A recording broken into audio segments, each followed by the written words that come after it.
जो औरत मदीना छोड़ के जा रही थी, किस तरह उसने इस्लाम कबूल किया, उसको पंजाबी शायरी में हाजी अकबर अली साहब बयान करेंगे।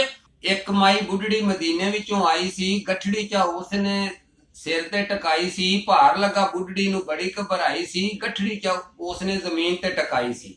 संग साथी कोई ना ते भरेरा ओदा भार सी, इस गल्लों बैठ के ते रोंदी जारो जार सी। नबी पाक दा कोलों गुजर होया ते नबी पाक फरमांदे ने, केड़ी गल्लों रोवे माई पुछदे हजूर ए, केड़ी तकलीफ तेनू कीता मजबूर ए। माई कहंदी बचिया मैं जाना बड़ी दूर है, भारी मेरी गठड़ी ते लक होया चूर है।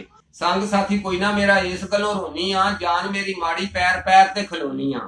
आखदे हजूर माई गम ना लियावना, आहे तेरी गठड़ी मैं सिर ते टकावना, जेड़ी जगह पहुंचना तू उथे मैं पहुंचावना, उठ के तू चल माई जेड़े पासे जावना।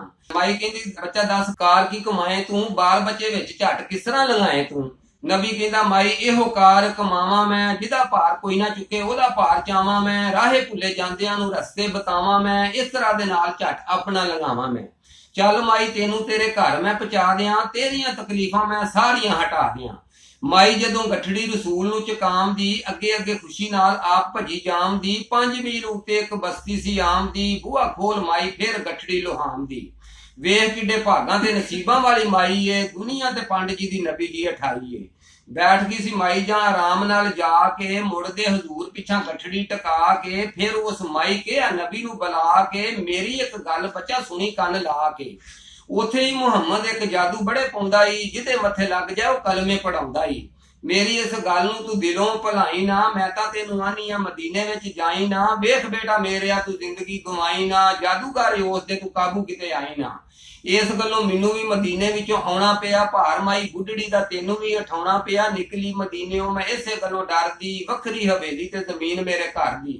जदों माई बोल के जवाब इन्हां कर दी, नबी कहंदा माई मैं ही मुहम्मद रसूल हां, रब दा प्यामी ओदा खास मकबूल हां।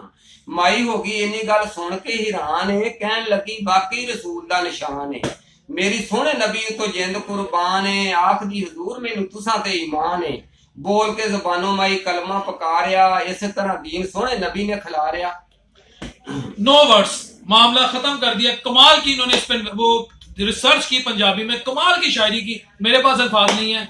अस्सलाम वालेकुम रहमतुल्लाहि व बरकातहू।